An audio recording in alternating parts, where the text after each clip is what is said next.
thank you so much for coming with us today.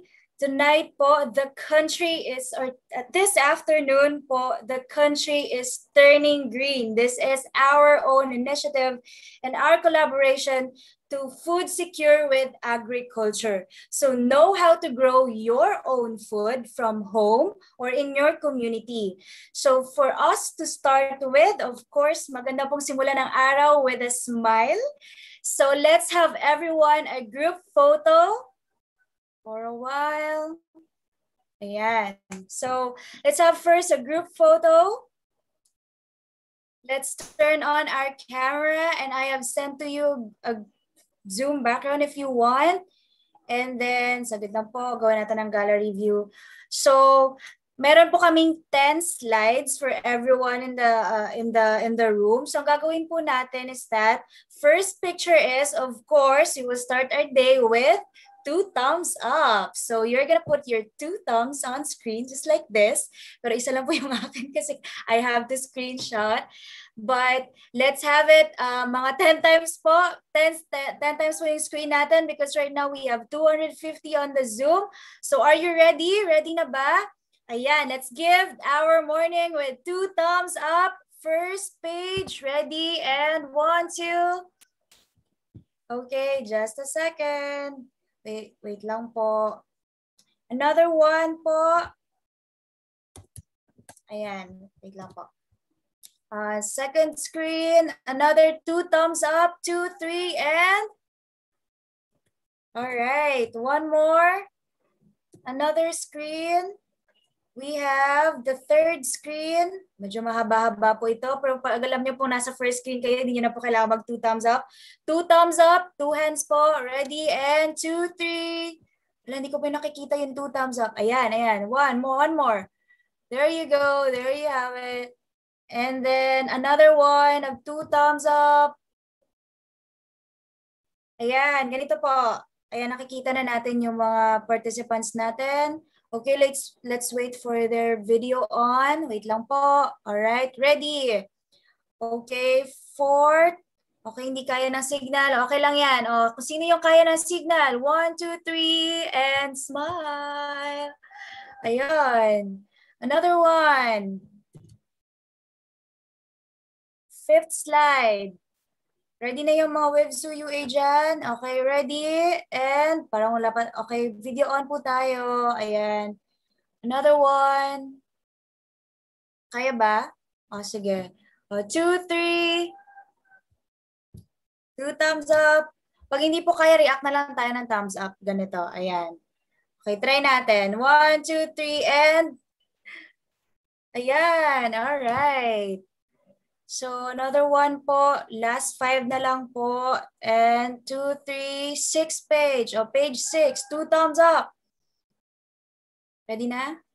Okay, o. Yung ibang hindi makapag-thumbs up, raise, ano na lang. Thumbs up sa may reaction button. 1, 2, 3. Okay, one more. Thumbs up to reaction button. Okay. And the 7th page. Ayan, another one. Reaction button and up. Okay, one more. Oh, page 8 po tayo, page 8. 1 thumbs up. Ayan. Oh, sa mga hindi po makapag-thumbs up or makapag-video on, let's have your reaction thumbs up. Ayan, 1, 2, 3, page 9. Reaction thumbs up. Okay, click your reaction thumbs up. Ayun. And the last page, page 10. 1, 2, 3, reaction thumbs up. Again. Sige pa, go guys. Okay, thank you so much. Ayun, so I hope this little thumbs up that we did energizes us at home because we still do things virtually, but we are glad that you are with us here today. So to start our journey of turning green, we have our speaker, a practitioner. He's also an advocate and he's been part of the FPA Alumni alumni community when it comes to being green, which is being somebody who cares about agriculture. And what about the things that he's doing is that he rendered his life in the service for our community in the field of agriculture. So currently, he is the Professor 6 at Central Luzon State University, Science City of Muñoz at Nueva Ecija. He is also the Director of Urban Farming Innovation Center, Agricultural Training Institute of Department of Agriculture in the Philippines, sharing to us the basics of hydroponics, aquaponics, and urban gardening. Let's welcome Dr. Chito F. Sase and start our journey with the basics. Hi po, Dr. Chito. Let's have unmute you, Dr. Chito. Do you have presentation po? Yes, of course, I have. Yes. Can I share my screen?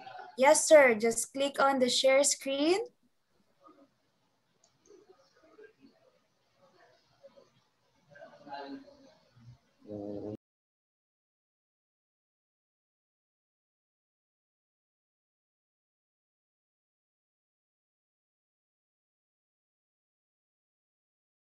Are the basics that we can do in this time of pandemic. So I want to share my screen, but it says here you cannot start screen share while other participant is sharing.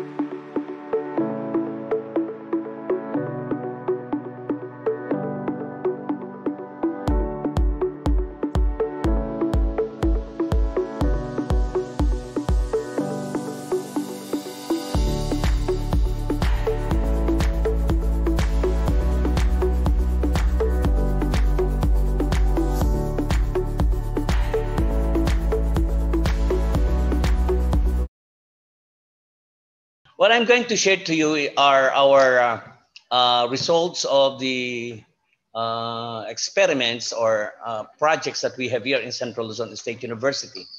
And from here, we were able to gather much information about how we are going to do soilless gardening in the Philippines, considering that we are a third world.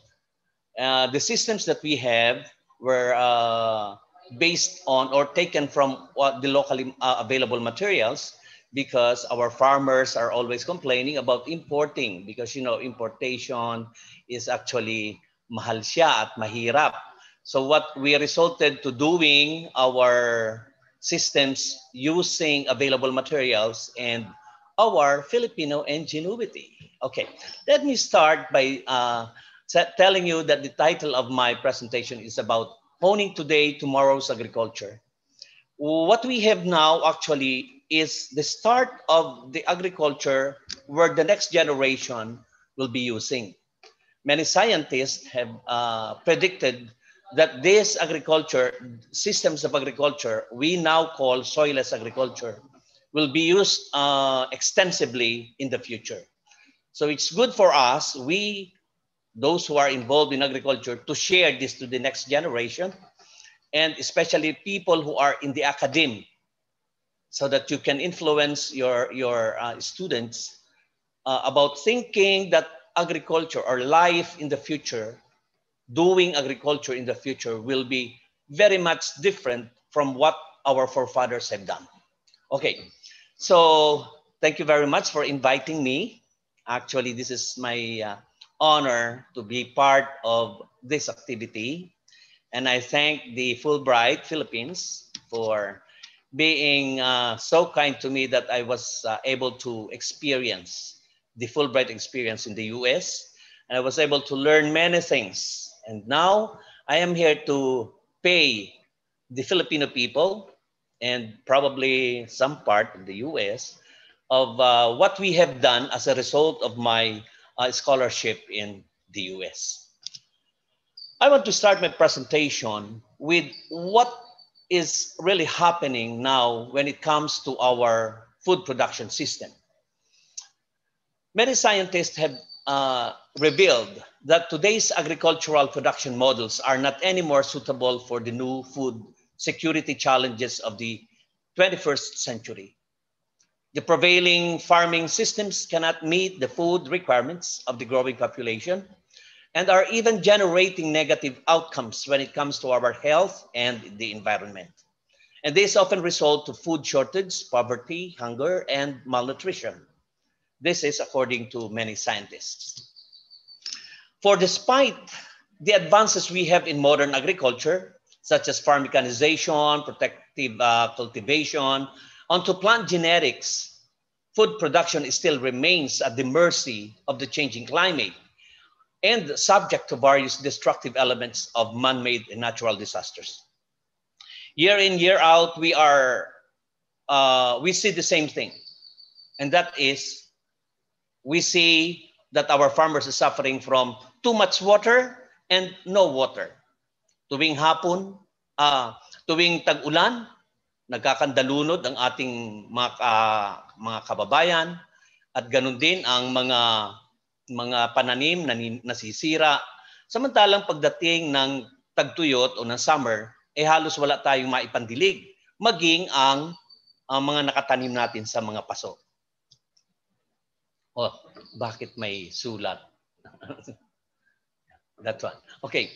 And another problem is this, yung problem na nasabi ko kanina is aggravated by many other interconnected problems.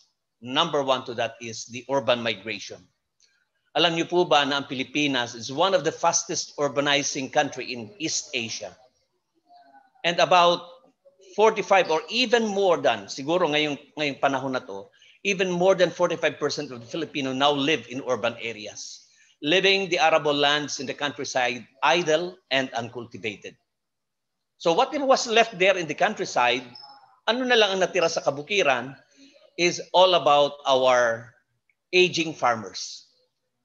Sabi po nila, ang average age daw po ng farmers natin ngayon is 57. Mapalad sila kung sila ay mabubuhay ng mga 80 years old. In that case, there will be a critical shortage of farm workers in the next 10 to 15 years. Now, add to these problems, the problem we have now, the disruptions caused by the COVID-19. I remember last year, lahat ng mga karamihan ng mga produce sa Baguio, sa Tagaytay, sa Batangas, sa Nueva Ecija, hindi namin madala rito sa mga market namin sa Manila. Why? Because there are so many checkpoints. And ang mobility ay limited or probably impossible. So tinatapon na lang sa bangin ang mga pananim. Sayang. Now, napatunayan natin noong panahon ng simula last year, March last year, na kailangan nating magkaroon ng pagkain sa likod bahay. Kasi hindi sapat na ikaw ay may pera kasi wala ka namang mabibili. Kailangan nating may pagkain tayo sa ating mga bahay-bahay. At yan ay kailangan nating maunawaan at i-encourage na tayong lahat ay dapat magtanim. Now, this results to na ina-admit ng ating mga kapwa Pilipino na ang ating agriculture, the Philippine agriculture is sick, actually sick. And speaking of the vegetable industry alone, sabi po nila, the industry is almost in comatose condition.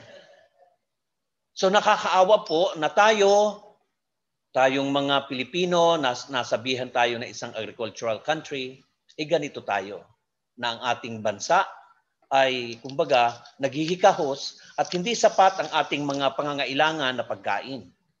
So nakakalungkot po yun. But there are still opportunities for us to grow and improve natin ang ating agriculture.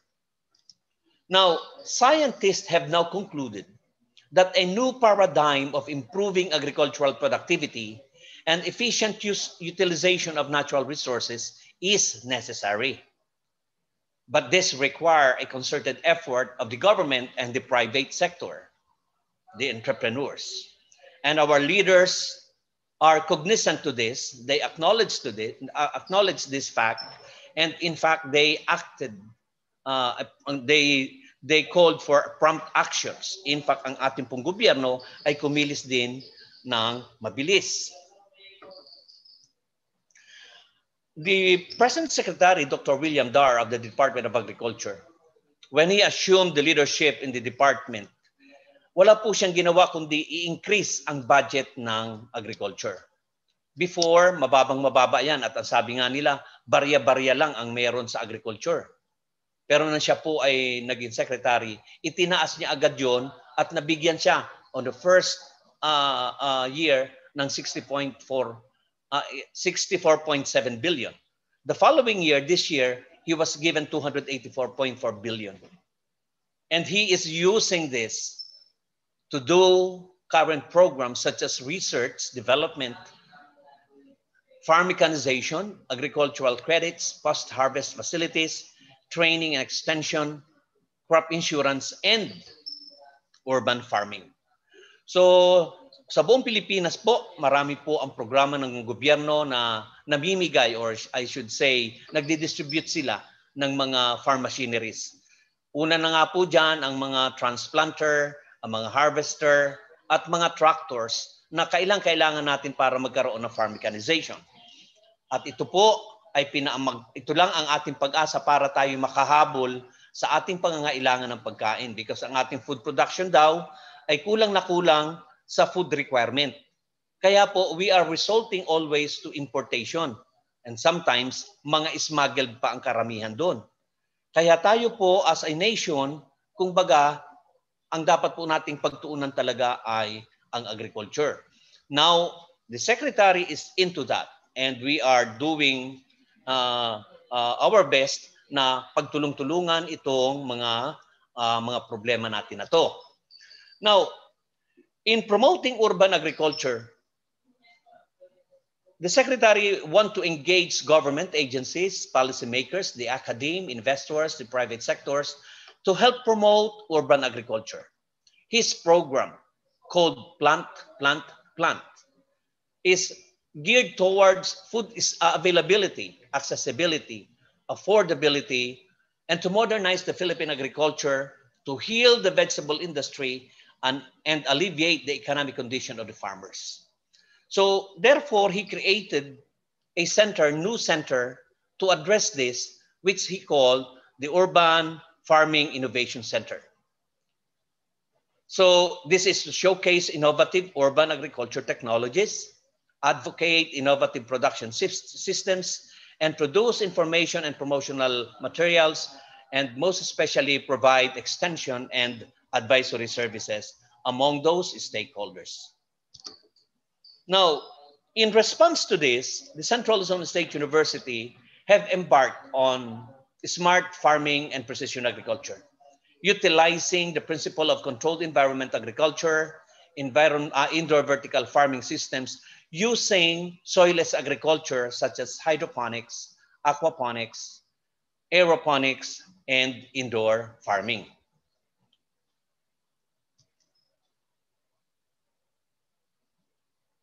Now, for those people who do not know what is Central Luzon State University, it is a national agricultural state university that continues to actively respond to government's call for national development.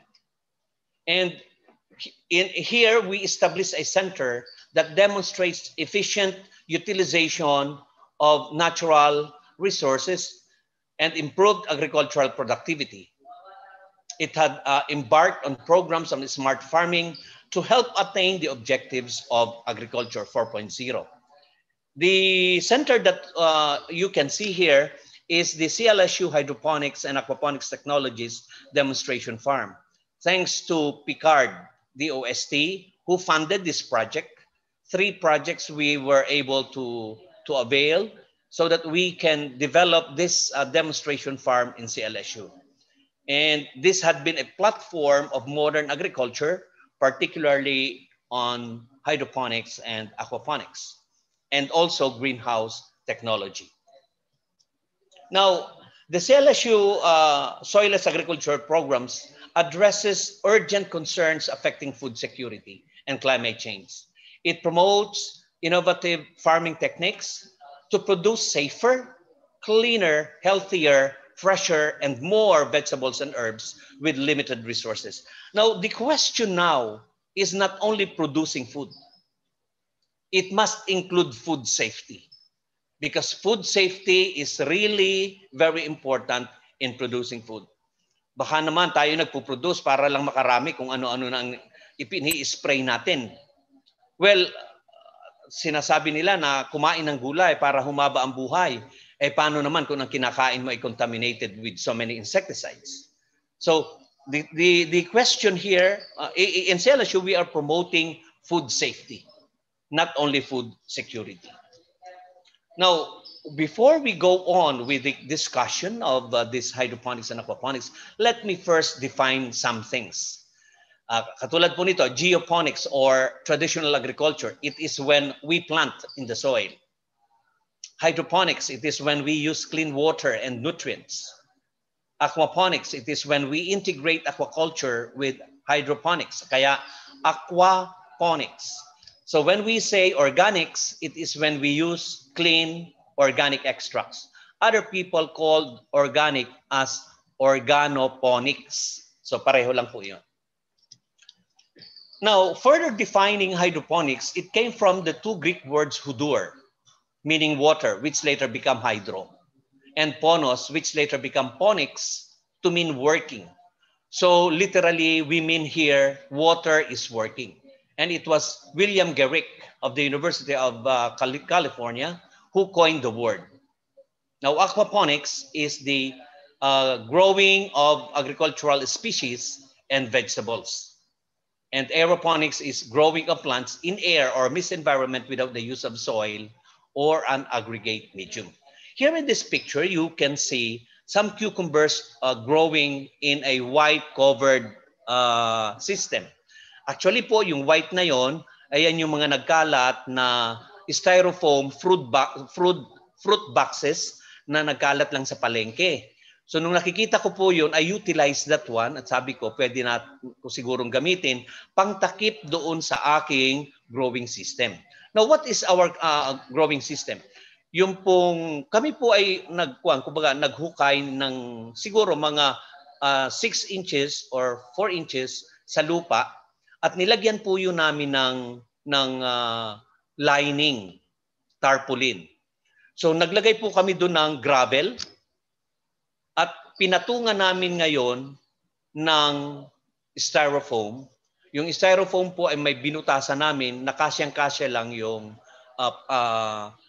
plastic cups kung saan doon kami nagpunla ng aming mga seedlings ng mga nitong cucumber.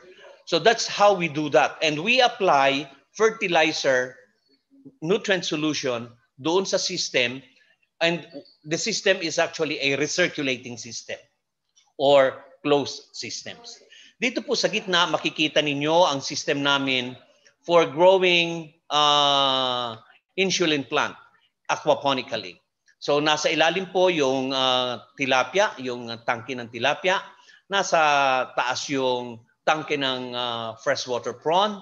At yung pong green ay duckweed kung saan yung po ngayon ang ginagamit namin as additional source of food for our tilapia. Yung excess pong tubig dyan ay pupunta po doon sa ilalim, sa ibabaw ng growing bed namin kung saan nakatanim yung aming insulin plant. The growing bed is gravel culture. Dito po sa kanan, makikita ninyo ang citrus na maraming bunga, pero meron siyang ball of roots. Sa loob po niyan, meron dong mist system kung saan yung tubig at na may nutrient solution ay magdidilig ng ugat nitong mga nakabiti na citrus na ito. So that is aeroponics. There is this concept na dapat nating maunawaan. In hydroponics, the soil proves that it is not crucial for plant to grow. We were taught before, nung tayo maliliit pa, na kailangan ng lupa para tayo makapagtanim. Now, these systems, the principle of hydroponics proves otherwise. Hindi po natin kailangan ng lupa para makapag-grow. So, when plants do not rely on the soil as the source of nutrients and water. Pero ito po ang pinaka-importanting maunawaan ninyo, that plant absorbs essential mineral nutrients as inorganic ions in water. Yung pong ating mga inorganic fertilizer na tinimpla po namin in correct proportions as to the need of its crop in its growing stage, ay tinimpla po namin yun at tinunaw sa tubig upang maging readily available para sa mga halaman. Now, what happened here is that katulad din po itong sistema na to kapag sa organic agriculture or doon sa planting in the soil. Now, lahat po ng pangangailangan ng halaman ay napag-aralan ng mga scientifico at yun po ang binibigay namin sa hydroponics. Sa organic agriculture or sa traditional agriculture, yun din po ang kailangang maibigay. So, kaya lang kapag naglagay ka halimbawa ng manure o humus na dinicompose mo, hindi naman kakainin ng halaman yun. Ang kakainin ng halaman ay yung content, fertilizer content noon. And it must be, kumbaga tutunawin mo siya, it must be dissolved in water to be available in elemental form. So dapat po ay aqua na siya ay magiging inorganic ions na. Kaya nga po pag tinanong ako kung ang hydroponics ba ay organic o inorganic, sabi ko, ma'am, ang sagot ko po doon ay yes and no. No, because hydroponic systems uses many plastics in the system that makes it inorganic. But in the sense na siya po ay pareho kung paano kinukonsume ng halaman ang mga nutrients sa soil, ganun din po sa hydroponics. Kaya in essence, pareho sila when it comes to fertilization. Ngayon, kung tayo ay mag-i-spray na ng mga pesticides, that would make it really inorganic, which we do not do inside the greenhouse kasi nga protected yung aking mga tanim. So, yun po ang kailangang maunawaan ng mga nakikinig. Ang pagkakapareho at pagkakaiba ng hydroponics at saka organic agriculture. Now, any growing medium can provide adequate support. So, support lang po yun. So, actually, yung halaman, pag tinanim mo sa lupa, nagpo-provide lang po siya ng support. Ang kailangan talaga ng halaman ay yung nutrients and water na nandoon sa lupa. So, therefore, ang lupa is just a reservoir of nutrients and water. But actually, it is not necessary to grow crop. Here in hydroponics, we can modify plants' diet that would result to larger and better quality yield. Now, tinatanong din po ako, Sir, ano ba ang pwedeng itanim sa hydroponics? Pwede po ba ako magtanim ng nyog, ng mangga? Pwede naman, Sir. Pwede po kahit anong halaman. Kaya lang, kailan ka pa aani pag nyog ang iyong tinanim? Kailan mo pa matitikman yung iyong mangga? Ang gusto nyo, pagka inaalagaan mo, after several days lang, may pagkain ka na agad. At may balik agad sa iyong investment. So this is always a question of economics. Kaya po pagka kung ano ang itatanim, it is always a subject of economics. And you must develop your market to have a good income in hydroponics. Ano po ang advantage ng hydroponics? No soil-borne disease, minimal insect infestation or no insect infestation at all. Efficient use of water and fertilizer because we can recirculate. Harvests have long shelf life. Plants mature faster because we are in a greenhouse. And there will be no plowing nor harrowing. Kaya mas maganda ngayon ito para sa mga babae, sa mga nag-uopisina, sa mga retirees kasi hindi na sila sasakit ang gulugod sa pagbubungkal. At higit sa lahat, hindi na madudumihan ang kuko, na very important sa mga babae kasi madalas ay magpapamanicure. So yan ngayon ang isa sa mga malalaking issue. And much labor is saved and the working condition is clean and comfortable. So yan po ang mga advantages. Isa pa pong advantage ay yung improved yield. This is our growing systems in Arizona. Nung pong nandun ako, tama-tama na sila ay nagtatanim. Kaya sabi ko, ma'am, pwede ba akong sumali dyan? At nang matutunan ko ang inyong tomato production in hydroponic system. So pinayagan naman ako and I was so happy, amazed sa system na ito kasi napakalinis. Tingnan nyo naman po, napakalinis at wala man lang kagalos-galos na halos dyan pwede mo nang kainin na parang apple ang kanilang mga produce. The yield is about 300 to 500 tons per year and the growing season is 8 to 10 months. Actually, that was year 2012 when I was there. When I returned 2 years ago, ang sabi nila sa akin, Sir, hindi na po ganyan. We are growing 12 months na, isang taon. Kaya sa isang taon, isang beses ka lang magtatanim. And our yield is from 700 to 800 tons per kilo, per hectare per year. Grabe.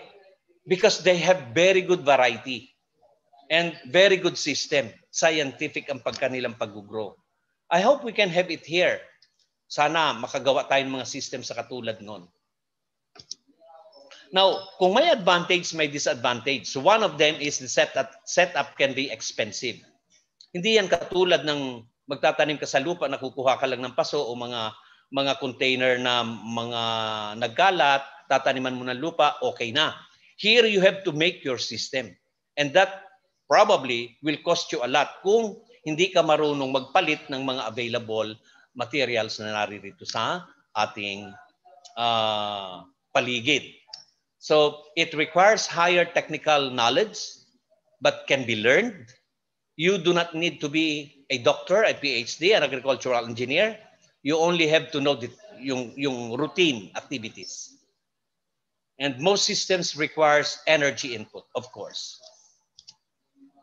Now, how to classify our systems? There are 3 classifications.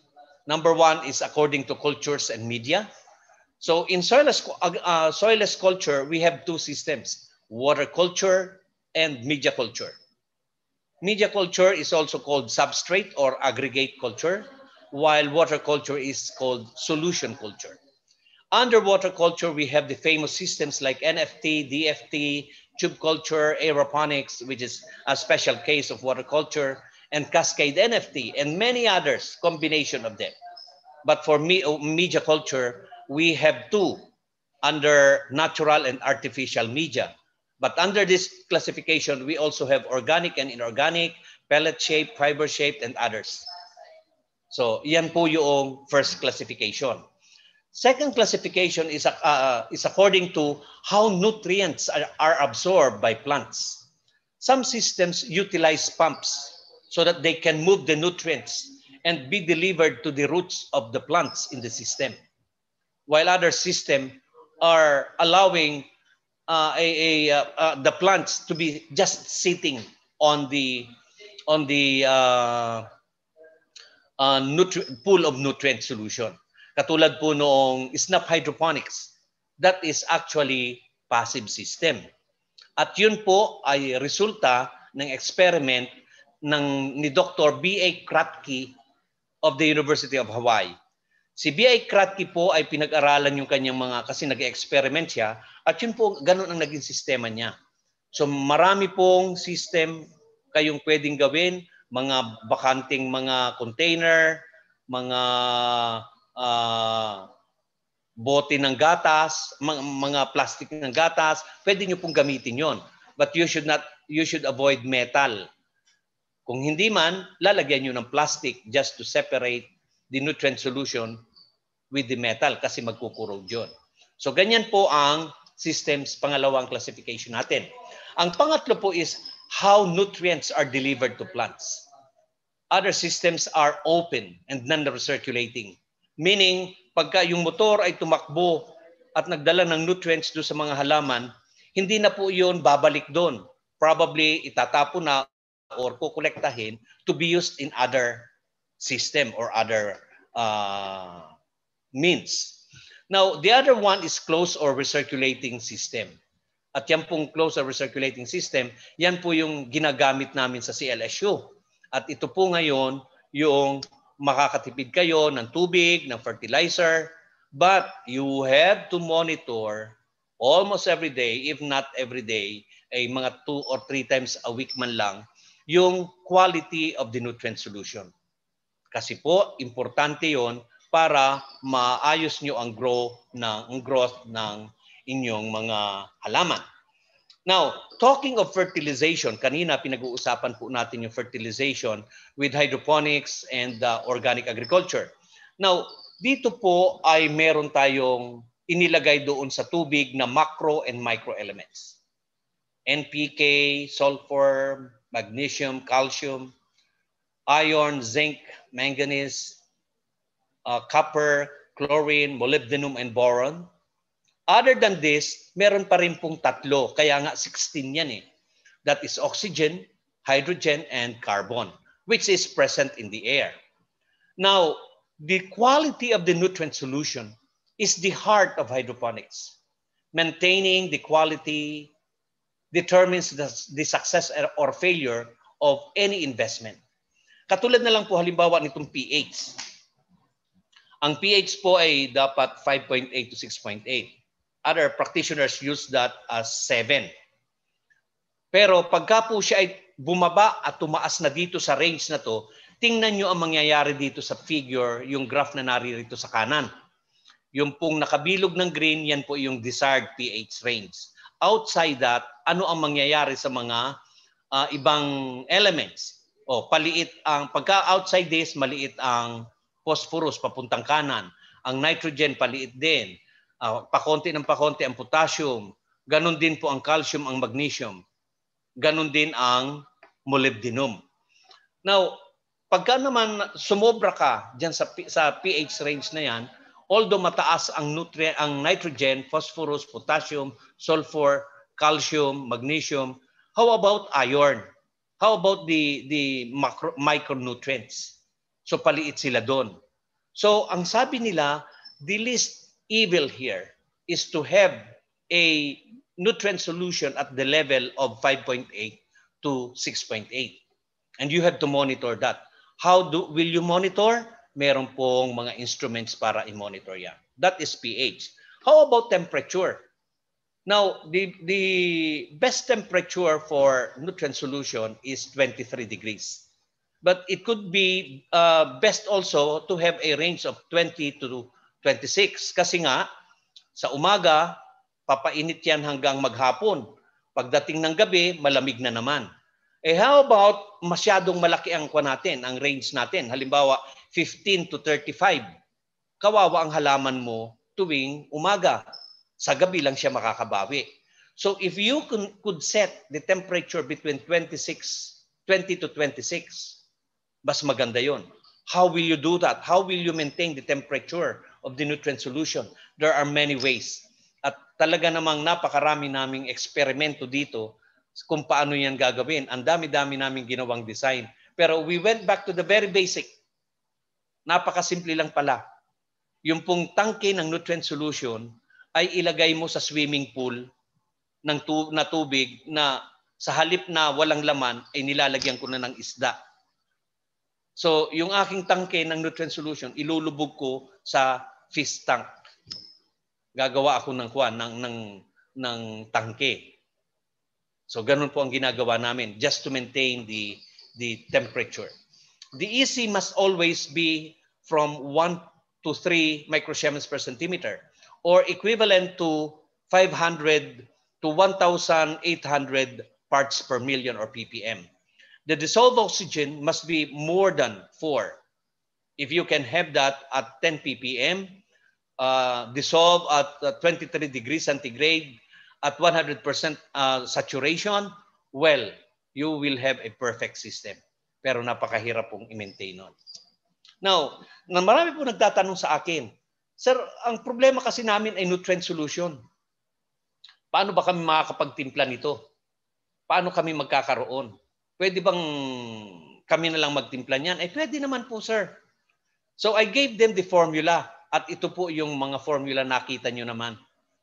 Naroon ako sa Coron noon na sabi nila, Sir, isla kami. Gusto naming turuan ng inyo kami na gumawa ng ganyan. So binilhan ko po sila ng ilang nito, good for 1,000 liters. At yan po yung aking binigay sa kanila. Nung nakakita nila na ganito ang mga formula, sabi nila sa akin Sir, pwede po bang bibili na lang kami sa inyo? Mahina po kami sa chemistry. Hindi po namin maintindihan yung mga formula niya. Kaya tawan-tawa sila sa akin noong pinakita ko to. Pero actually, pwede po namin ituro yan. And if you want actually your formulation, your own formulation, I can give you. But bear in mind that you have to we can make formulation. Actually, meron sa internet na kung paano mag-compute ng mga mga content niyang, mga fertilizer na yan. So, kung gusto niyo, madali lang naman 'yon.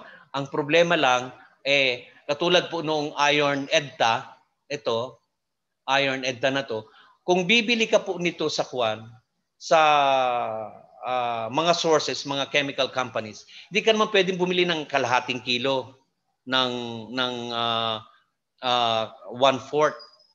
Mabibili mo niyan ay 10 kilos po yata ang kanyang ang kanyang container. And it would cost about 10,000. EDTA pa lang yon. So, kung yan ay bibilhin mo, aabot ka siguro ng mga 50,000 dyan. Kaya nga mas maganda na hindi lahat tayo magpuproduce, yung iba ay bibili na lang or probably, halimbawa, may mag-mixture, sila na lang distributor. But this is a very good business. Ang SNAP Hydroponics, promoted by UPLB, the Institute of Plant Breeding. Sila po ang isa sa pinakaunang nag-experiment nung SNAP solution. SNAP solution A, solution B. So, at yan po actually ay maganda ang performance nun. Kasi meron na siyang buffer, pH buffer. Pag tinimpla mo, talagang malapit dun yun sa kanyang, yung pH niya ay naroon ka agad sa 6 point, nasa mga 6.3 agad. So magandang gamit. Kabisado ko po yung kanilang solution because I used that for my dissertation. At pinagmamalaki ko po yung kanilang product na yun. One of the best product, yung SNAP Hydroponics. Kaya lang po marami nagrereklamo sa akin. Sir, yung aking halaman hindi lumalago kasi SNAP Hydroponics ang gamit ko. Saan mo ba binili yan? Sa po sir, sa online. Yun, baka ako deteriorate na. Or probably, dinilyot nung iyong distributor yan para lang siya ikumita ng marami. Kaya mas maganda ay reliable source. But I guarantee that this kind of nutrient solution is very effective and maganda ang performance niya. So, ito po ang schedule natin para sa different kind of crops. Tomato, cucumber, honeydew melon, zucchini, bell pepper, leafy vegetables, and herbs. Makikita nyo po na 3 klase ang kanyang formulation. Meron sa vegetative, flowering, and fruiting. So lahat yung namumunga ay meron po siyang flowering and fruiting stage. At habang from vegetative, tumataas po ng tumataas yun papunta sa fruiting stage. Now, take note of the leafy vegetables and herbs. Bakit po wala siyang flowering? Because vegetable and herbs are usually consumed at their stage of vegetative. Bakit? Pagka yan ay pinalampas mo, usually about 30 days, ang mangyayari nun, mapait na. Halimbawa, katulad yung petsay, nagtanim ka, lumampas na, inabot na ng 50 days, mapait na yon. At mapapansin nyo po na yung kanyang yung kanyang sanga ay tumataas na, pati yung dahon lumiliit at tumataas. Ibig lang sabihin, nagpo-produce na po siya, nagbo-bolt, ang tawag po dun ay bolting. Nagbo-bolt na po siya para mag-produce ng bulaklak. So flowering na po yun. Hindi na po hindi na vegetative hanggang sa siya ay magkaroon ng mga buto. So ibig lang po sabihin, pagka mga 30 days, dapat aanihin na natin. Sometimes 45 days, depende sa klima, depende sa location. So pag-aaralan ninyo na mas maganda, including herbs, dapat po ang herbs pa ay mga 30 days lang. In fact, yung iba, 15 days lang, ani ka agad. Lalo na yung mga basil. So, ganyan po yan. At kailangan ninyong harvestin ka agad. Kasi pagdating na ng medyo tumatanda na siya, at nag-bolt na siya, that bolting is an expression na sinasabi na sa inyo ng mga lettuce at mga pechay, mga leafy vegetables na, bossing, nagdadalaga na po ako. Kaya ako hindi na vegetative. Kaya kailangan nyo na akong kainin. Kung hindi naman, hayaan nyo na lang ako mamulaklak at mag-produce ng buto. So, yan po. Ano ngayon ang gagamitin natin para masukat ang mga ito? pH, EC, temperature, dissolved oxygen, tsaka yung temperature sa yung greenhouse environment, outside and inside temperature and relative humidity. So, yan po yung mga kanyang mga device at equipment na ginagamit natin. Usually, ganito po ang itsura nila. Ito po, nabibili po ito sa Lazada. Mga 500 pesos lang po. Paris na yon. Isang pH meter at saka isang EC meter. Take note po na bago nyo bilhin, dapat ay calibrated. Kasi pag hindi nyo po pinakalibrate, mali ang reading. Kaya yung range na sinasabi ko sa inyo, mali. Hindi nyo rin maaayos. Meron namang mas maganda, mas mahal. Ito po, multi-parameter meter. Kaya lang, medyo may kamahalan na po ito. Ito pang professional na to and pang commercial purposes na. So measuring thermometer and hygrometer, pwede nyo pong mabili ito dito sa local market. Ano po ang main component ng aquaponics? We talk of aquaponics. So ano po ang main components niya? Ang main components po niya ay hydroponics or the plant, and the aquaculture or the fish, and the biofiltration or the bacteria. So dito po makikita ninyo sa ilalim, nandun yung isda, sa ibabaw may motor na magdadala noong kanyang tubig na yon, dadalhin dito sa kulay brown na yan. Actually, those are expanded clay. At ito po yung kanyang tanim. Nafi-filter po ng expanded clay yung mga dumi. Actually, sasalain niya yon para maiwan doon at kainin ng mga halaman bilang pataba na niya. So, recirculating yan. And ang hindi po natin alam, ito ang mga rule of thumb. Pilitin po nating unawain ito, lalo na doon sa mga tao na gustong umpisa. This is the rule of thumb in aquaponics. Number 1 rule is to remove the fish waste in the tank. Your system must have its own way of removing all the fish waste in the fish tank. Now, another is the media culture is better than water culture. That is according to Dr. Yung isang scientist na taga-Australia, at ang sabi po niya, mas maganda raw ang media culture because it performs 3 filtering functions. Number 1, mechanical filter, removal of solids, mineralization, breakdown of solids and return to water. At higit sa lahat, biofiltration, which converts the ammonia to nitrite and nitrates. Pero ang pinaka-importante po sa lahat ay yung 1 pump rule. There should only be 1 pump in the system. Kasi po, pagka dalawa yung pump na yan, kung magkaroon ng problema yung isang pump, sira ang inyong system. Tingnan po ninyo itong nakuha ko na ito, itong picture natin na to, yung nandyan sa screen. Nakita nyo po ito, dalawa ang pump niya eh. So, may pump siya sa fish tank na dadalhin yun sa hydroponic system. Yung hydroponic system naman, dadalhin yon sa kanyang, ang tawag niya rito ay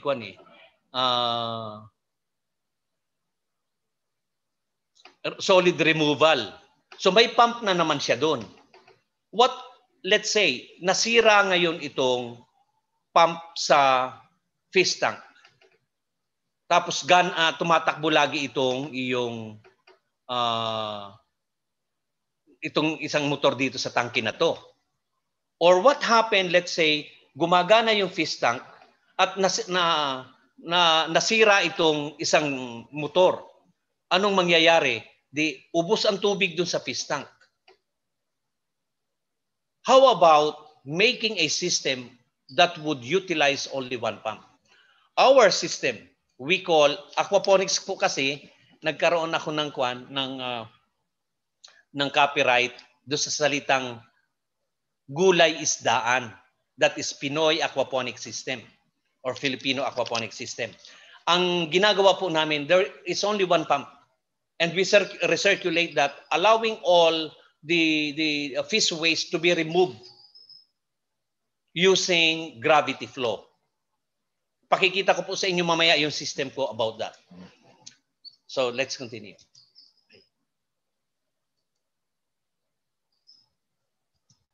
So the stacking density and the component ratio, yan po ay dapat din sundin. The stacking density is 10 to 20 kilograms per 1 cubic meter or 1,000 liter of water. And for intensive, nagkakaroon po ng sulat. Hindi ko alam kung bakit. So intensive cage culture is 25 kilogram per 1,000 liter. So for catfish, mas matindi po, 1.8 kilogram of fish per square meter. So yun po, yan yung mga stacking density. But the component ratio is the fish, number of fish to plant ratio. Usually po, isang fish, dalawang halaman. Ilang isda ang makakapag-produce ng fertilizer para sa halaman? Yun ang component ratio. And usually, it is one fish is to two plants.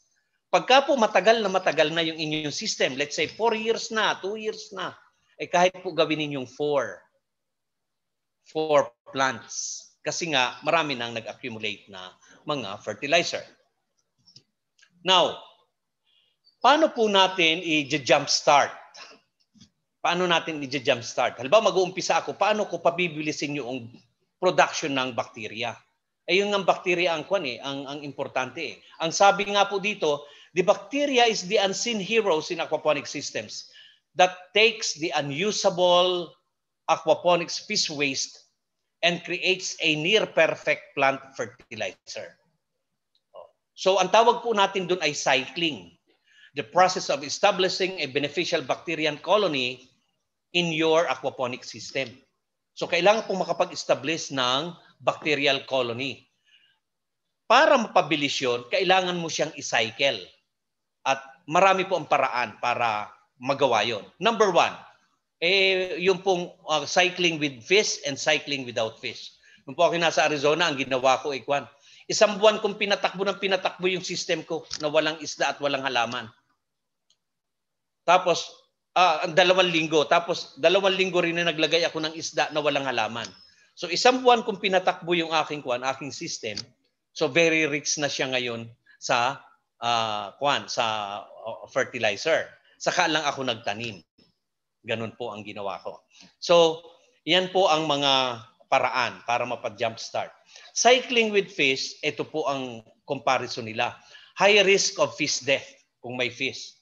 Kasi from halimbawa, bumili kayo galing sa BIFAR, humingi kayo sa BIFAR, pag nilagay niyo yun sa system ninyo, napakalaki pong stress sa kanila yun.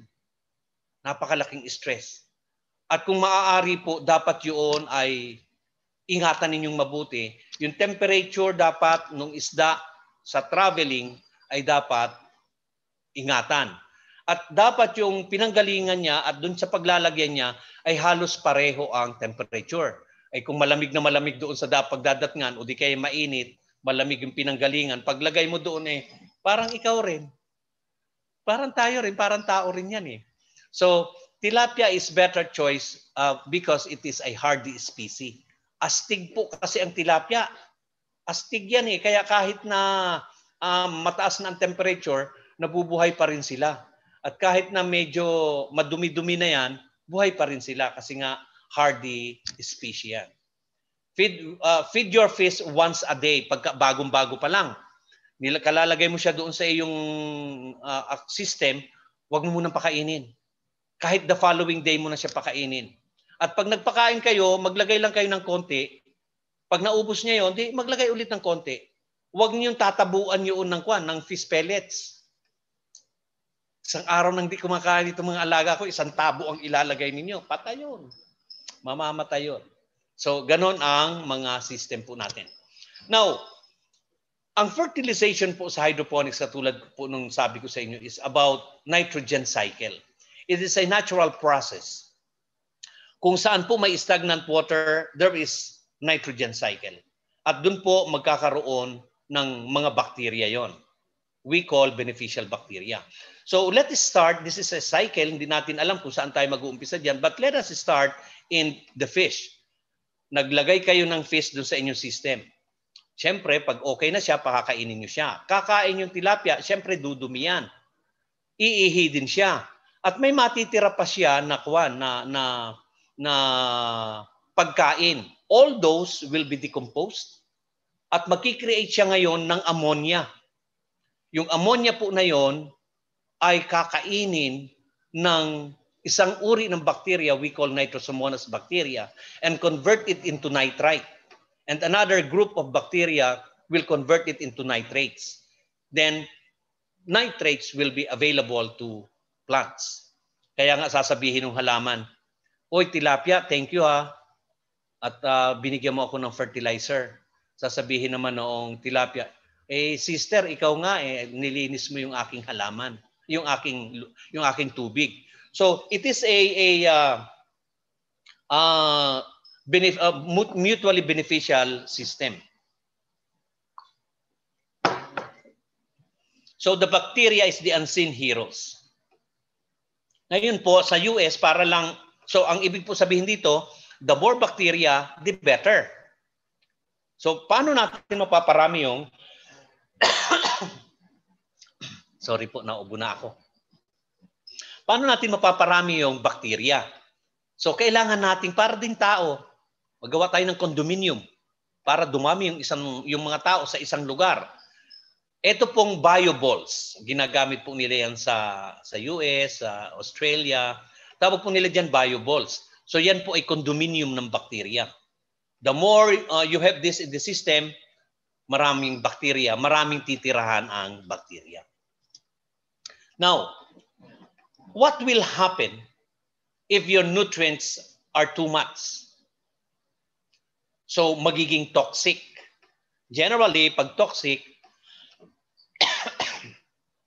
ay mamamatay yung halaman. But what happens when you are deficient or kulang ng fertilizer?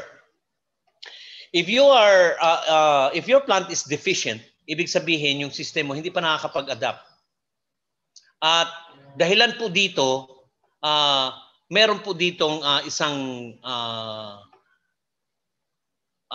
graph kung paano malalaman kung ano ang mga kakulangan or deficiency ng inyong halaman. Tingnan niyo po yung mga narito, usually boron, calcium, iron, copper, manganese, and sulfur. Usually po nakikita siya sa itaas ng halaman, dun sa shoots, malapit sa shoots. But if you are going to look, iron and magnesium, halos magkapareho ang symptoms. Lalo na yung nitrogen, halos magkapareho. Pero kung titingnan mo yan sa lugar ng kanya, kung nasaan yung mga yan, malalaman mo na iba pala ang deficiency symptoms ng nitrogen at saka ng iron. At saka ng sulfur, at saka ng manganese. Ngayon, kapag naman nangingitim yung berdeng dahon, ang kakulangan niya ay phosphorus. So ito po yung graph para malaman natin. Now, in tomato, let's say for example, may makikita kayong mga kamatis na yung bang kanyang pusod ay nabubulok. Tawag po namin dun ay blossom and rot. Nung una, akala ko ano ba yun? May fruit fly. So binuksan ko siya. Wala namang uod. So yun pala, kakulangan siya ng, kung hindi pa ako nagkakamali, ay calcium yata. Deficiency yan. So ganyan po ang makikita ninyong mga effect. Although lahat po ng halaman ay may iba-ibang uri ng kanilang deficiency symptoms. May kanya-kanya po sila ng pagpapakilala kung paano ang mga deficiency. Ito po yung ating mga different kinds of growing. Ang daming sulat. Hindi po ako may gawa noon. Hindi ko po alam kung bakit may sulat na kulay blue. maybe someone from the participants. So ito po ay kulay, ito pong kuha na to, ito pong nasa taas, yan pong media na yan ay expanded clay at saka po rock wool at saka perlite. Now, I want to discuss about this rock wool. Paborito ko po siyang gagamitin, ang ganda niyang pagtaniman. And in fact, diyan ako nagtatanim ng mga buto ng mga leafy vegetables. And from there, ilalagay ko na agad siya sa raft system. Kasi yung butas ng raft ko ay kasyang-kasya yung 1 square inch ng rock wool. At yung pong rock wool na yan, iingatan ninyo pong gamitin. Kasi pagka po yun ay naka-plastic kasi yan eh. Pag binuksan nyo po yan, nagkakaroon po siya ng alikabok na hazardous to health, especially to your nasal cavity. Yan po, pag dapat yan ay bubuksan, ay ilulubog mo na yan sa tubig at doon sa tubig mo ngayon, siya ngayon sisirain yung plastic para siya ay hindi magkaroon ng alikabok. Otherwise, masisinghot nyo po yun at mapupunta sa inyong nostril, sa inyong nasal cavity. Alam niyo po ba na twice na akong nagpa-opera ng nasal cavity ko?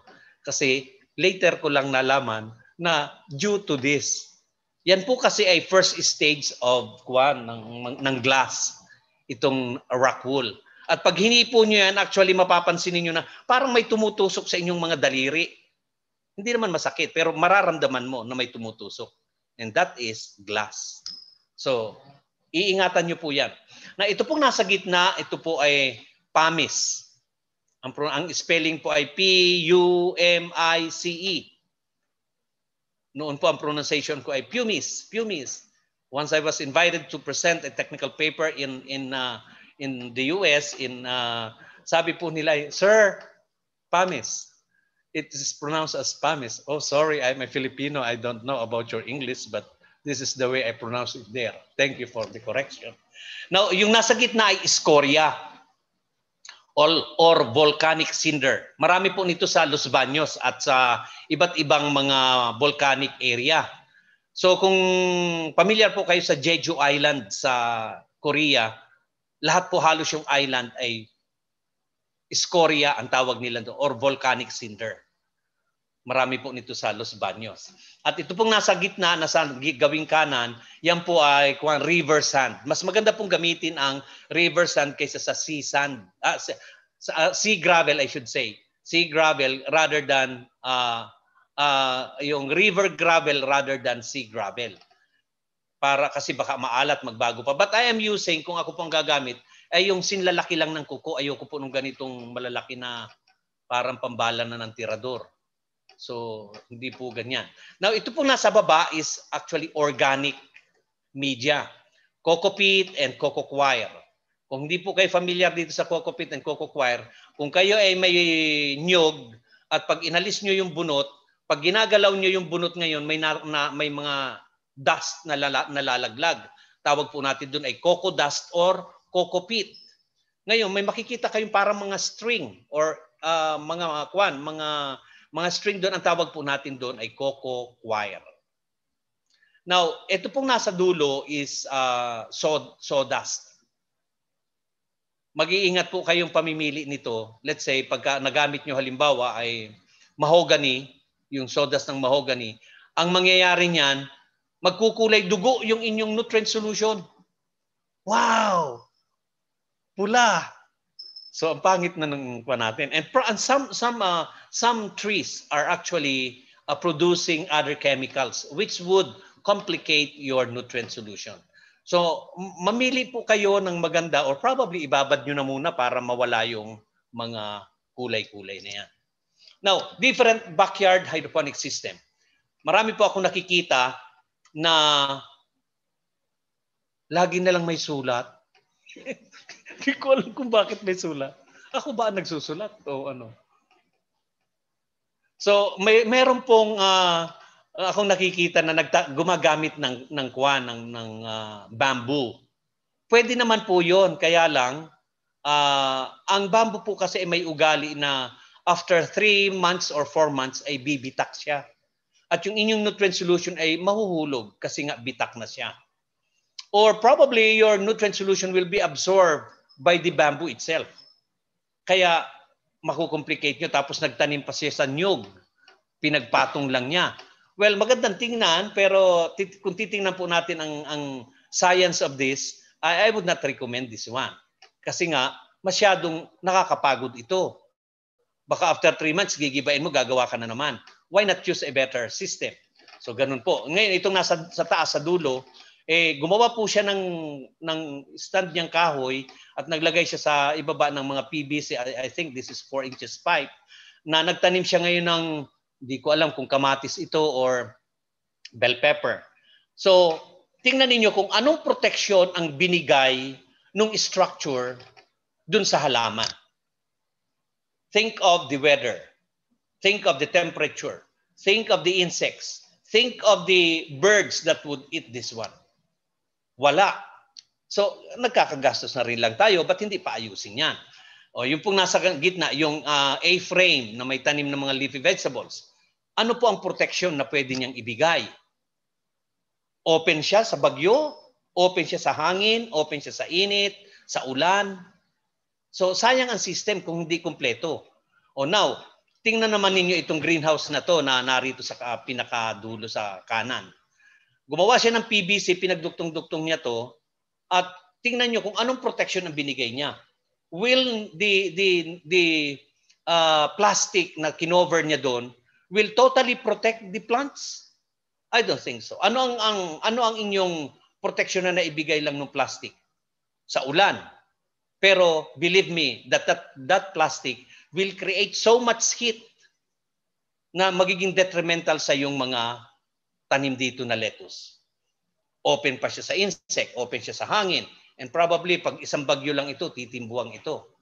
So sana yung mga system natin, we will put more engineering to it para naman sulit. At mahirap na nakikita yung ganito mga design na kumbaga kulang ng engineering design. How would you like to have commercial hydroponics of strawberry planted this way? Familiar po kayo sa strawberry field sa Benguet? Na kayo ay pupunta doon, kayo ay magpipiking kayo. Tapos habang kayo ay nagpipik, ay lilibangin nyo yung may-ari, bibidahan nyo habang yung isa ay nandun lalayo at kakain ng kakain. Pagka busog na siya, ay saka lang siya babalik. Daya po gawain ko kasi yun noon. But how would you like to have your strawberry planted like this? Very clean, very safe. At kung ikaw ay mamimitas, andyan lang. Hindi na ikaw yuyuko, hindi na sasakit ng iyong gulugod. Now, of course, this will cost you, the system will cost a lot. Pero this is how they do that in some commercial greenhouses in the US, in Hawaii, in California. How about this lettuce planted in deep flow technique in a greenhouse? So tingnan nyo po, uniform ang lalaki, napakalilinis. How about these tomatoes? Tingnan nyo kung gaano kalinis yan. And the bell pepper, and the cucumber, even kangkong. Talking of kangkong, gaano po kalinis ang kangkong na kinakain nyo? Bibili kayo sa palengke, yung pala galing sa Ilog Pasig. O di kaya ay sa Laguna Lake, na punong-puno ng mga heavy metal. O di kaya ay sa Sapa, kung saan nandun yung lahat ng sewerage system ng buong baryo ay dun pumupunta sa Sapa. Then ha-harvest ng kangkong at ititinda, kakainin natin. Buti naman at niluluto yung kangkong, okay pa rin. Patay ang bakterya. But how about fresh vegetables, katulad ng lettuce? Kung halimbawa nakatanim siya sa isang lupa na hindi mo na alam ang sitwasyon. Kung siya ay contaminated ng heavy metal or contaminated siya ng mga bacteria and virus like E. coli, salmonella, even amoeba. So, doing it here hydroponically, hindi kayo po wala kayong fear na magkakaroon nun. So, yun po ang isa sa pinaka-advantage niya. How about backyard aquaponics? So, yan, pinakita ko na po sa inyo kanina. No, Kung ano lang po actually madali lang pong magawa ng aquaponic system. At sabi nga nung iba, hindi ka naman problema sa nutrient solution. Pero take note na dito po sa aquaponics ay dalawa na ang buhay na inyong tinitingnan. Isang isda at saka isang halaman.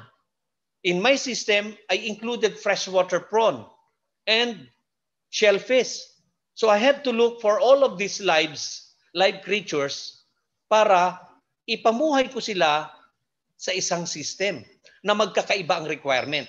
The pH of the plant is different from the pH of the fish. At pinaglaruan ko yan noong, baka madinig eh. Pinaglaruan ko yan nung naroon ako sa Arizona. Pinipilit kong habulin yung 6.8 to 7. Ginagawa ko pa ng 7.1 eh. Ina-adjust ko. Pero alam niyo po ang nangyari? Later, yung aking mga tilapia ang nagdusa. Naalaman ko na after nung ginagawa ko yung mga ilang days kong ginawa, hindi na marunong lumangoy yung aking mga tilapia. Na dati-rati ang langoy nila ay paganon, nung bandang dulo ay paganon na. Nakita ko ngayon, yung tilapia ngayon ay wala nang palikpik, pudpud na ang buntot, at puro sugat-sugat. Kasi nga, acidic yung environment nila. The pH of the fish requires mas mataas, 7.5, ganon. 7. Na detrimental ngayon sa iyong halaman. Now, how are we going to put these things together? You must create a compromised environment for both fish and the plants. How to do that? You have to design your system properly. Dapat tama ang design. At makikita nyo po, yung ipakikita kong system sa inyo mamaya, may video yon. Okay. Let's go on. So ito po yung commercial aquaponic system. In Hawaii, they have so many of this. And in fact, sila po ay isa sa mga pioneer when it comes to aquaponics sa University of Hawaii. Dito po narito sa kaliwa, sa ibaba sa kaliwa, ito po ay yung UVI system o University of Virgin Islands aquaponic system, which is popularized by Dr. James Rakosi. James Rakosi ay dapat siya ang aking professor noon. Kaya lang nag-retire na siya bago ako ma-admit sa Fulbright. So si Dr. Fitzsimmons ang nag-admit sa akin sa University of Arizona. Maraming salamat po, Dr. Fitzsimmons. So ito naman po ay aeroponic. Alam niyo po ba kung ano yan? That is potatoes. Patatas. Gaano kalinis yung patatas na yan? Well, you will tell na sabi, sir, ang kinakain naman yan ay inorganic fertilizer. Well, I explained to you before na yung ginakain yan, pag tinanim mo sa lupa, yun din yung kakainin sa hydroponics. Now, we are giving this plants accurate requirement. Now, ang pinaka-advantage nito, wala kang fear na yan ay may salmonella. Wala kang fear na yan ay merong mga bacteria, virus, and chemical, hazardous chemicals. So dito naman sa ibaba makikita nyo ba't pula ang kulay because they are using grow lights. So yung pong spectrum of lights ginamit nila yon, pinag-aralan nila para maibigay sa mga halaman sa indoor. Usually po itong picture yata na to ay ito yung sa Fukushima. Nung nasira po yung Fukushima nuclear plant, kinonvert po nila yung kanilang system doon ng how to grow leafy vegetables using these grow lights in indoor garden. Now, the first study of hydroponics in CLSU was conducted during my dissertation, and that was 2007. Nakagraduate po ako ay 2008. So, noong ako po ay nagpipresent about this hydroponic system na gagawin kong dissertation, doon sa College of Engineering ay halos pinagtatawanan ako. Dahil bakit daw? Bakit daw? Ang dami namang bakanting lupa. Ba't ako ay magtatanim sa graba? Sabi ko, sir, we should be thinking of the future. And doing this na ginagawa na sa ibang bansa here in the Philippines is probably as a research university, as a state university doing research, we should be in advance na pag-aralan na kaagad ito. So I grow honeydew melon using hydroponic system. At nung ginagawa ko pong thesis na ito, talaga namang mabaliw-baliw ako. Hindi ko po alam, lalong-lalo na yung, kasi pinag-aralan ko rin yung fertilization nito, yung water application, at yung system bago din. So nakagawa po ako nito sa tulong ng mga taong mas magagaling sa akin. Natapos ko po itong aking dissertation at nakumpleto ko. After my graduation, I applied for a Fulbright scholarship with the panghihikayat po sa akin ng aming mga kasama sa CLSU. Ang akala ko, ang Fulbright ay para lang sa matatalino, o sabi nga nila, dapat daw bright ang noo mo para maging mag-apply ka sa Fulbright. Sabi ko noon, malago pa naman ang buhok ko. Ngayon na lang po naging full talaga yan. But kidding aside, natatakot po ako mag-apply sa scholarship noon kasi nga hindi naman maganda ang aking academic backgrounds. So sabi niya, your study would be is interesting. So pwede mong i-akuan yan, and I'm very sure Fulbright will consider you. So nung po ako'y ipinipresent, nagkakaroon sila doon sa Fulbright, nagkakaroon sila ng discussion kung i-consider daw itong aquaponics, hydroponics na to. And thanks to Brother Mario Andrada, Dr. Andrada, thank you, na siya ang nag-convince na, ma'am, this is a research bago dito sa Pilipinas. So let us allow Dr. Sase to be our scholar. So sa madaling salita po, I went to University of Arizona. At nung po ako ay dumating doon, bago ako dumating, nag-practice muna ako sa bahay namin. Nagawa ako ng system na maliit, mamaya makikita ninyo. At doon, nung pumunta ako ron, actually may baon-baon na ako tungkol sa aquaponics. Kumbaga hindi na nila ako pwedeng lokohin. Nung pumunta ako ron, I was given a very wonderful, amazing laboratory. Okay, this is your laboratory. You can do whatever you want here. You tell us and we will buy for you anything that you need. So Dr. Kevin Fitzsimmons, itong nasa picture, tinulungan niya ako. Pero noon, sabi ko sa sarili ko, nakakahiya naman na dito itong mga Amerikano na to ang wala na lang kasi silang ginawa kundi tilapia, lettuce. Lettuce, tilapia. Vegetable, tilapia. Ganun na lang. Kumbaga, mangungopia lang ako. Pagbalik ko dito sa Pilipinas at sasabihin ko, oh, I graduated Fulbright.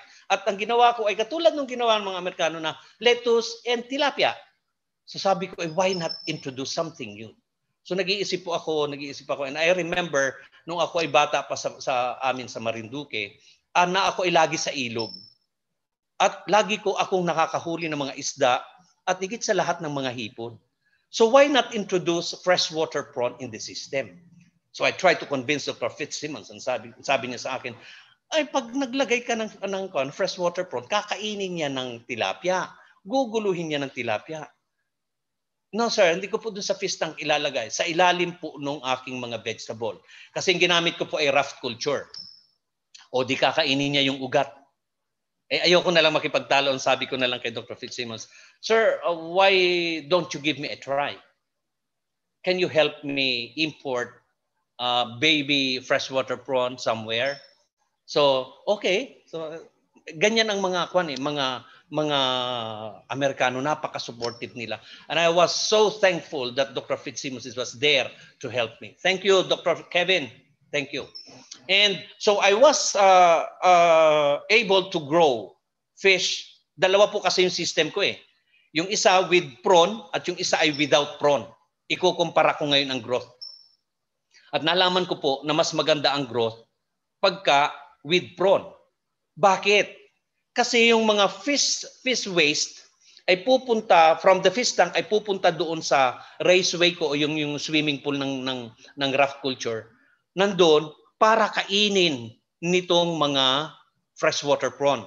And the freshwater prawn are scavengers who loves to eat all those rotting materials like the fish waste. At doon po napabilis ang pagdurog, pagiging available ng mga waste na to. So, mas maganda yung with kaysa dun sa without. And with that, tuwan-tuwa po sila doon sa result ng aking study because hindi ko alam that is a breakthrough research. At ngayon po ay ginagamit na po yung incorporation ng freshwater prawn. Dito po sa Pilipinas, hindi lang po prawn ang aming nilalagay doon sa system namin. We include shellfish as means para siya ay maging scavenger din. So yan po yun. And in fact, they even make for me a video which is accessible online about aquaponics in University of Arizona. Now, coming back from my short stint in Arizona, I submitted a proposal to DOST-PICAARD, and 3 projects were given to us. That's why we were able to develop or establish a demonstration farm such as this, solely devoted for soilless agriculture. And from here, this had been a platform of the study, researches, and demonstration of soilless agriculture, particularly hydroponics and aquaponics. Now, this is a clear proof that we Filipino can do it using available materials at higit sa lahat using our ingenuity. Gagaling nating mga Pilipino at maabilidad tayo, kaya kaya natin yan. So this is one of the projects funded by PICAARD, DOST-PICAARD. Now, inside this farm, we have the results of our study regarding tomato production, cherry tomatoes and beefsteak tomatoes inside our tropical greenhouse, which we also designed. So we believe that our greenhouse are good and it is effective. And kami po ay handang ibigay at mag-construct kung kailangan nyo nito. Ang tawag po namin dyan ay commercial greenhouse, na ang sukat po niyan ay 3.5 or even 3.8 by 8 meters by length. This one, the length is 16. But if you want it to be longer, 20 or even 30, we can fabricate for you. So meron din po kaming backyard model. At ito pong backyard model na ito ay magtatanim ng 1,500 plants. Here you can see romaine lettuce growing. And vertically, we are doing this. So vertical farming. May nagtanong, sir, bakit ang tawag mo vertical farming? Samantalang horizontal naman ang iyong taniman. Sabi ng estudyante. No, ang theory kasi ng vertical farming is if you increase the number of plants planted in a unit area, that is vertical farming. It doesn't mean na horizontal ang iyong system, horizontal farming na yon. That is still vertical farming because you increase the number of plants that can be planted in a unit area. Now, we also have this household model, also for leafy vegetables and herbs. And most especially, we have this 1 square meter. This 1 square meter garden ay nag-originate nung ginagawa namin sa PICAARD ng 100 plants lang, yung unang model namin. Then sabi noong PICAARD, they encouraged me, pwede mo pang improve yan. So I made a system with about 360 plants in 1 square meter. So ngayon, ang nagiging problema ko rito, pagka summer, halimbawa, wala siya sa loob ng greenhouse, pag summer, pag inilabas ko siya, kinakain siya ng mga ibon. Kaya ngayon, ginawa namin ng improvement yan. And this is our improvement. Mamaya, pakikita ko sa inyo. This is my first system ng aquaponic system. At yan yung sabi kong pinaglaruan ko. Noong una, yan ay, yung pong frame niyan, actually ay patungan ng misis ko ng gas stove. Anniversary namin, sabi ko, Mami, bibilang kita ng bagong gas stove. At patungan ng bagong gas stove. Tuwan-tuwa naman siya. Ang hindi niya alam, kailangan ko yung patungan niya na yon para gawin kong frame ng aking pinaplanong aquaponic system. So out of the rubbish that we have there in the backyard, I was able to fabricate this type, very simple system. This is my first system. Now, we improved those 1 square meter garden for hydroponics and aquaponics. Now we have this. Nilagyan na namin ng greenhouse yan. At wala na akong problema sa ulan, sa bagyo, sa mga ibon, sa insekto, nandiyan na. And we also have for aquaponics. Aquaponics includes tilapia, vegetable, prawn, and shellfish. So it is a very complex model which when you use all the computations, you can expand it into backyard, kung mas malaki pa gusto mo, commercial. So we also have the ongoing research funded by Chad Picari. Iniwan ko na ito sa CLSU when I was commissioned by the secretary to be here in ATI.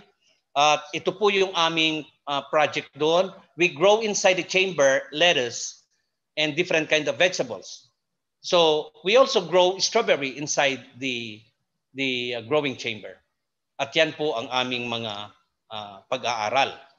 So now we out of this, kami ay nag-introduce ng mga bagong system, in-improve namin.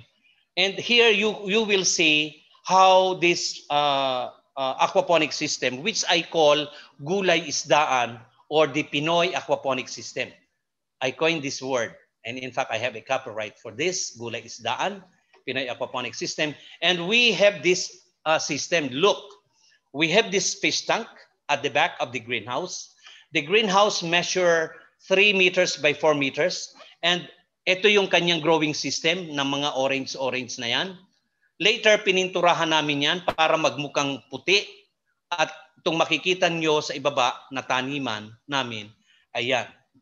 Ngayon, yung ginawa namin ito na taga sa San Jose City, Nueva Ecija, sabi niya, "Sir, I would like to include mushroom. Pwede po ba?" Eh ikaw, subukan mo, but I will not recommend. Pero subukan mo. Or probably, ang gusto niya ay sa itaas, sige lang, subukan mo lang. Ayokong basta subukan mo lang, then I will make recommendations after your first crop. So, kung umani naman siya, hindi ko lang alam kung malaki ang kinita, pero ang gusto ko sana mangyari, ilagay na lang yun sa ibaba, wag doon sa taas. Because it would affect the amount of sunlight coming in for the vegetables. At ito po yung aking fish tank. Now, I want to show you a video about this one. So, I hope I can play this. Okay.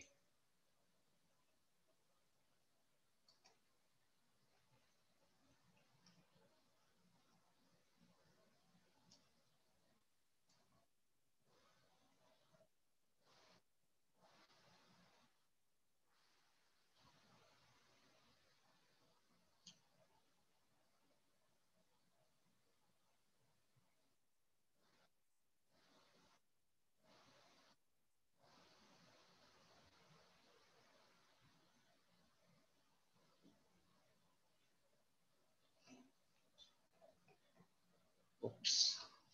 Sana.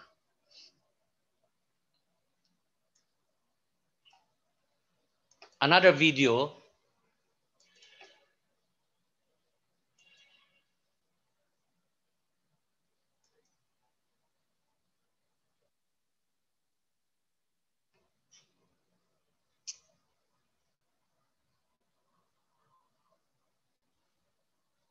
The tank is about 2 meters wide, 2 meters in diameter, and about 1 meter height. But it can contain from 800 to 1,000 fish. Now, the system has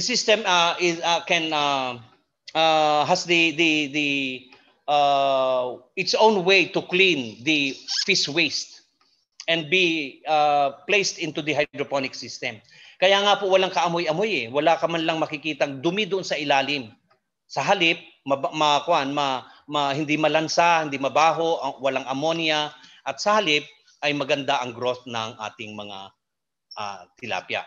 Now, I want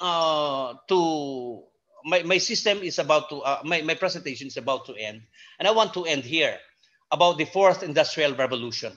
So the first industrial revolution happened during the introduction of machineries to farm the plants instead of animals. So nangyari yon kasi nagkakaroon na rin ng mga pabrika at yung mga tao sa farm ay lumilipat sa pabrika kasi mas malaki ang income nila doon. So pinalitan yung mga tao sa bukid ng mga makinarya. So the second revolution is the application of some computers there. At in-improve nila yon hanggang sa dumating ang mga third revolution, naging advanced pa yon na nagkaroon na ng mga automation, nagkaroon na ng mga high level of computerization. Until now that we have this fourth industrial revolution. And this fourth industrial revolution, ang sabi nila, it would create disruptions on the way people will live, on the way people will work, on the way people will have their own livelihood. So ito po yun, fourth industrial revolution.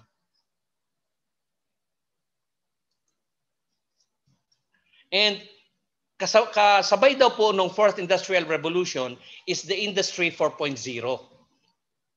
Dapat daw kasabay din yung agriculture 4.0. In other countries like Japan, US, Australia, and other advanced countries in Europe, advanced na po ang kanilang agriculture. At yun na po yung agriculture 4.0. Here in the Philippines, we are almost designing agriculture 4.0. Behind na po tayo. In rice farming, Field Rice is number 1 about how they are doing this agriculture 4.0. IRRI also. Marami na nilang mga experiments diyan. And man will be using drone instead of people spraying, checking, going into the field. So lahat po 'yon, including yung mga tractor ng mga field, naka-GPS na po 'yan, na kahit na walang tao yung tractor, kayang imanipula at magtrabaho doon sa bukid. Including also doon sa loob ng greenhouse, wherein wala na halos trabaho ang tao, kundi may robot na doon na siya na ang mamimitas ng mga bunga ng ating mga halaman. Now, the paradigm of vertical farming was first introduced by Dr. Dickson de Pommier. And he's telling that hydroponics and aquaponics will be the major production systems in the future. And it would create a sustainable source of food in skyscrapers using modern technologies. And he viewed that this is how the future communities will look. That the rooftop will be growing so much vegetable. Or a skyscraper, hindi lang tao ang nandoon, kundi may mga tilapia na rin, may mga halaman rin, may mga forest na rin doon. I want you to visit, i-google ninyo kung ano-ana ang nangyayari sa Dubai. And they have built so many skyscrapers there with agricultural production. You can see Taiwan, meron na sila dong forest in the city. Japan, Australia, marami na po. Tayo rito, buti na lang at sinusuportahan tayo. At least tayo ngayon ay nakakapag-umpisa, nakakapag-usap tayo nito. Hoping that near in the future, we can come, our system, yung ating mga pinagsama-samang galing, ay pwede nating pag-umpisahan yan. Now, ito ang soilless agriculture, which they believe will be applied in the future communities, which our children and your children's children will live. So ito po ay sa Colombia. Yung pong isang mayaman doon, nagpatayo ng skyscraper upang magkaroon ng forest. And he created a forest in their city. Ang alam ko po, 3 ganito ang pinagawa niya doon sa loob ng city. Now, urban farming. So habang nagkaroon po tayo ng problema sa COVID at hindi tayo makabili ng pagkain, nagkaroon po ang tao ng idea kung bakit kailangan ng urban farming. And so as the awareness in urban farming continues to grow at a rapid pace, understanding the engineering behind the production facilities is of increasing importance. Harnessing what is collectively known as Industry 4.0 in agriculture, its application will give the industry a remarkable productivity boost. So let us support the projects of the government. Encourage everyone to plant, and let us farm the city. Now, in conclusion, I want you to believe in me that we can no longer live just like our forefathers.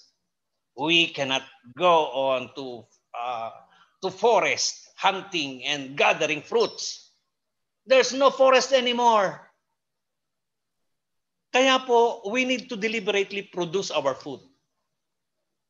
And this technology must be adapted now to bring food sufficiency and sustainability and solve poverty and hunger.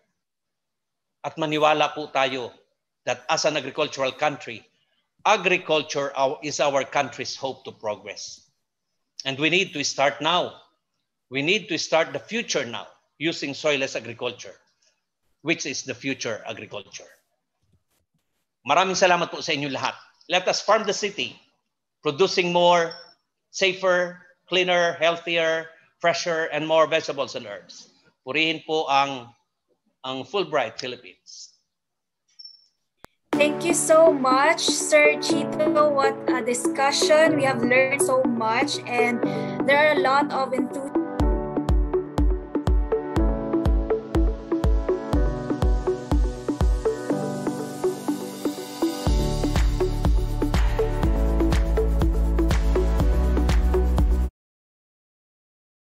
Heto na po, lahat po ng sinabi ni Sir.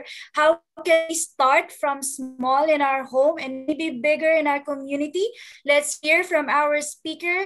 She is a full professor and university research fellow of De La Salle University. Talking about edible gardens, big and small, we are grateful to have Dr. Maria Carmen Ablan Lagman. Hi, ma'am.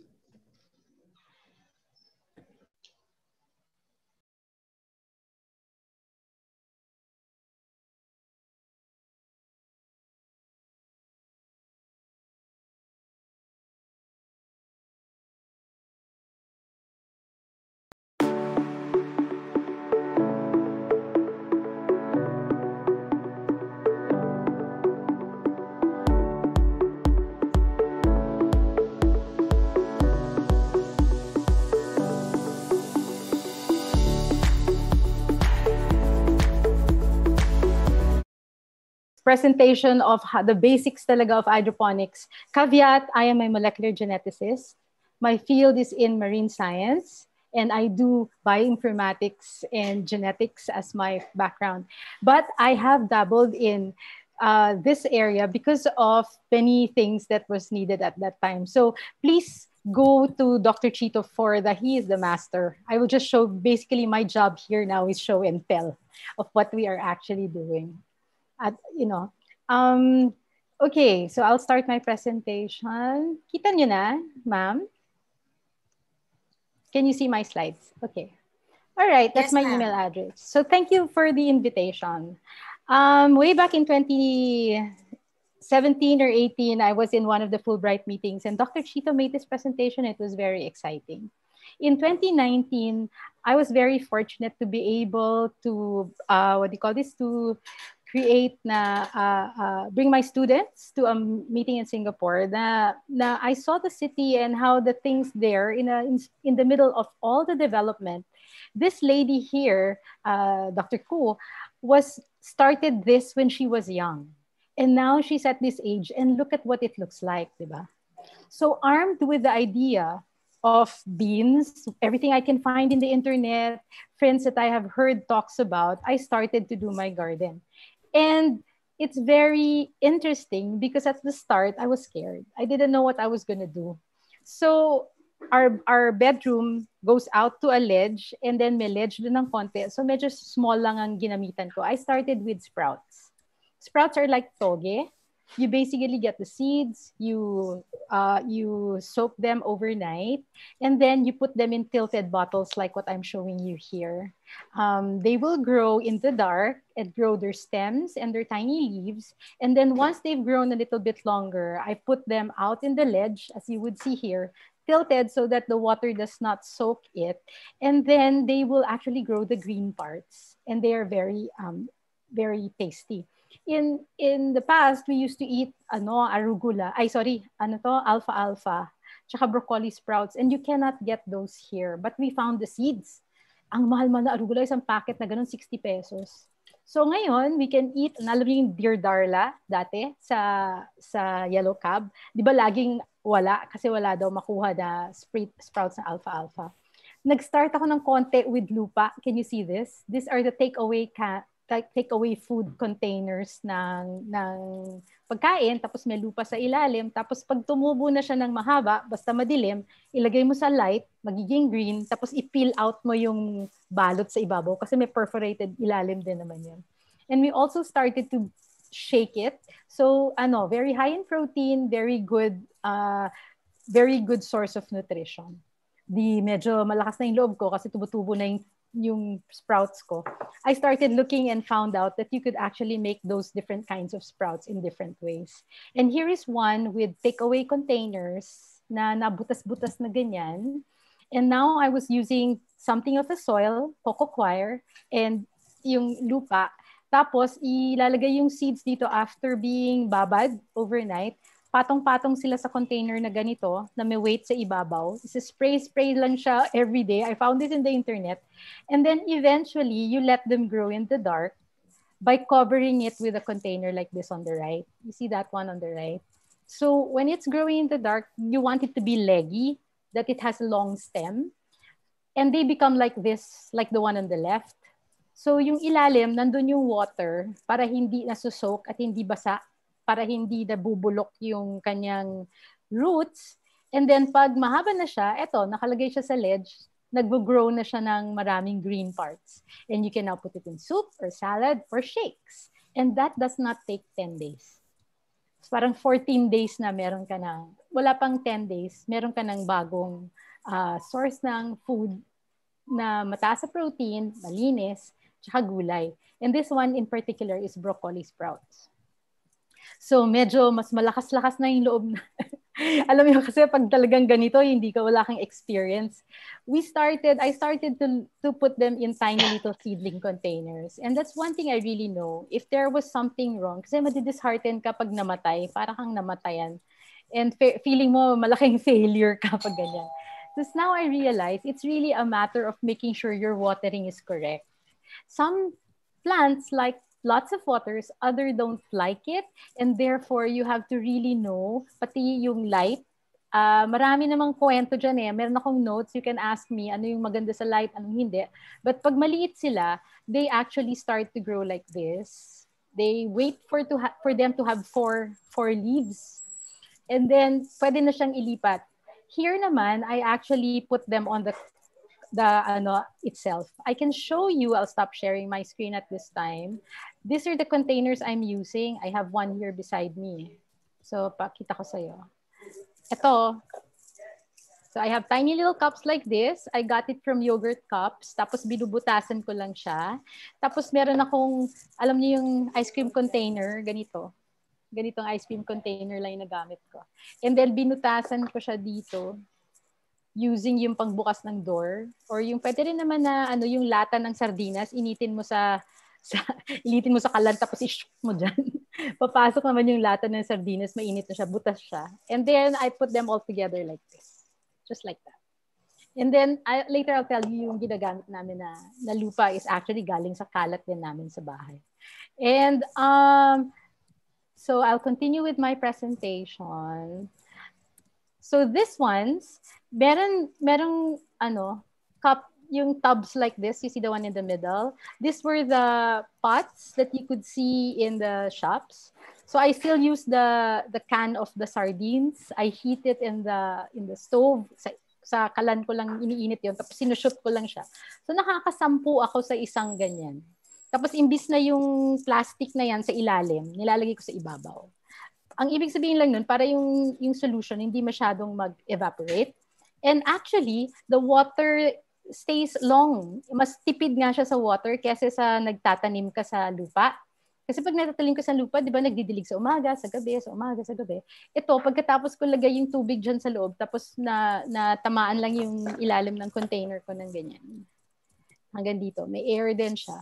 Hindi naman siya, minsan hindi na nga siya nag-stay. Matagal na siya. Kahit iwanan ko lang siya, sisilipin ko lang siya sa morning kung may nangyayari. And this is an example of some of the things that I can actually see. Diba? Yung red spinach, ito, arugula. So either which way, I always start them like this or in the containers themselves. And dyan lang siya sa table. So this one, if you could see, I put in as a video, it's the same container I'm showing you kanina. Ito, yung ganyan. Pero ito mas madaling ma-dry out. So, isi-check yan. Ito yung the other one with a, and I was making an experiment to see if one lettuce kind will grow faster than the other. Apparently, pareho lang sila. This other one is a starting of basil. And I realized basil, ayaw niya masyadong water. And ito pwede ko nang i-harvest tapos kainin, di ba? Pwede ko nang gamitin sa salad and pesto. I don't really have to transfer it if I don't have space. But if I want to make a bigger plant, I can transfer it to a container. But I was just using the same containers as this one above here. Ito, yung mga, alam mo yung pag nagpa-picnic, merong mga kalat na tapos na nilang gamitin pag nagbaon. Maganda kasi itong dome sa ibabaw to keep the seeds hindi sila na-dry. So sa ilalim yung water, may seed sa ibabaw, may planter, tapos may takip para hindi natutuyuan yung seedlings. And then this one, I'm very proud of this because kale is so expensive. If you go to Jamba Juice and you put your juice with kale, you add 40 pesos. And apparently, I can grow kale and put it in my juice at home without having to pay 40 pesos. It's a very healthy sort of leaves. Pag napunta na kasi siya sa maliit na container, you'll just have to wait like 2 weeks or so. All right, so I'm going to go my next slide. Yan, ito yung itsura niya sa ilalim. So yung yogurt cups, pwede rin yung cups na sinasabi ko sa inyo kanina, ito. And pwede rin yung, I can go directly and seed them diretso dun sa cups. And I usually have 10 in one container like this. Ang advantage lang kasi nito, hindi masyadong ulit-ulit yung pag-check. Check mo lang, pero hindi ka masyadong puno ng nutrient solutions. And the lupa I use initially when you're just having it to grow, walang nutrient solution. Tubig lang. And kasi I use compost at home. I can show you the compost also that we're using. So yan yung, dadaling ka sana siya sa bubong ko ngayon. Ito yung bubong ko ngayon. That's how it looks like right now. It's not very big, right? And it's also put plastic. And this is only the part where we actually have sun. So it's a little bit tight. But here is when I first started. Diba? Maganda yung sun paghapon kasi dito. And I can take the picture. Look at those cherry tomatoes. The ones at the bottom are just trash cans. And nakabalot siya sa, alam mo yung trash bag, yung paper, cloth bag that comes with eco bag, ganyan. Naka-ano lang siya. Tapos may butas-butas na siya. So hindi ko na siya kailangan butas-butasin kasi yung trash can meron na talaga siyang butas. So there's something called air pruning. Kasi ang tomatoes talagang apparently, sabi sa internet, roots talaga yung basis of all the growth that they're doing. So I start them in tiny little cups, yung solo cups, yung tinatapon natin na drinking cups. Kalahati lang yung soil, tapos tatubo yung tomato. Tapos habang tumutubo yung tomato, pupunuin mo ng soil. Kasi yung stem niya, nagiging roots. And the more roots you have, the better. And here in air pruning, kasi may bag yan, di ba? May eco bag sa loob ng basurahan. When the roots hit the holes, yung butas ng basurahan, napuputol siya kasi may hangin na. And hindi siya umiikot-ikot ng ganun sa ilalim. Yung what you call nagkakaroon ng root na paikot-ikot sa ilalim. Pag ganun yan, nagsascut na siya. So the others will actually produce roots because of the air that it's hitting the sides of the container. And we were able to get so much cherry tomatoes. Kita niyo yan. This was just last year. And that scenario of our ledge, yan lang ang area ko. Count mo lang yung tiles. 1, 2, 3, 4 tiles. Pagitna. Tapos pahaba dyan siguro mga 10 tiles. Diyan siya nag-exist. But we've actually done a lot with this garden. So we have basil. This is tomatoes naman in the bottle. We tried, yung tawag nito, yung inverted siya, yung tomato nakababa, tapos yung bote ang nakasabit because nga gusto niya ng maraming roots. And this one worked pretty well as well. Yung 2 liters looks better. So we started Misuna. Itong Misuna yung nasa Sangyup. Yung binibenta sa Sangyupsal na naka ganyan. Medyo mahal. Naghanap ako ng buto nun kasi nga ang mali. And naghanap kami ng pang sangyupsal. And it actually works also in the system. So we have Mizuna. There's the basil. It's in tiny little pots, yung flower pots lang. Kasi yung basil, apparently, pag iba-iba kasing klaseng basil, and this particular one is a sweet basil, the one that you use for pesto. And kita niyo yung nasa baba doon, nasa floor, that's spinach, yung Chinese kale ang tawag nila. Parang nilalagyan ng oyster sauce doon sa pag bumibili ka ng kale with oyster sauce. Yan yun. So, tapos meron kaming kinchay. Diyan, maliliit lang. Kita mo yung kanto doon, meron pepper doon, tapos kamalamansi. Dito sa ilalim, ayan, spinach din siya na nasa container na maliit. So halo talaga siya of, this is one of the things that we really tried with the tomato system na naka-basket. It was trying to get cucumbers. And doon ko nga nalaman, may babae pa tsaka lalaki na cucumber. And I can show you a video. I was actually trying to pollinate it myself. Pag yung flower, merong konting umbok sa ilalim na mukhang maliit na cucumber, babae yun. Tapos kung wala, lalaki siya. And so using a paintbrush, kasi wala, di ba, nasa bubong lang kami, wala namang bees, wala namang insects, I would get the pollen from the males and I would shoot it to the flower of the females. I have a video. Go to my my Facebook page. There's going to be lots of videos there of how we actually do things. Tapos, ayan na nga, yung pinakita ni Sir Chito na the pH and the what do you call this, particle counter. Initially, I was doing that. But now, when we've kind of mastered already how much water and how much nutrient solutions, it's like spot checking, particularly when you're filling up. Pag nagpupuno ka, hindi na yung sa pagmimix, okay na yun. Yung pagpupuno, you wanna see if yung dilipat na nutrient solutions. Madami available sa internet. Ang gustong ginamit ko kasi ito mura, alam mo yung 25. I'm not endorsing anything.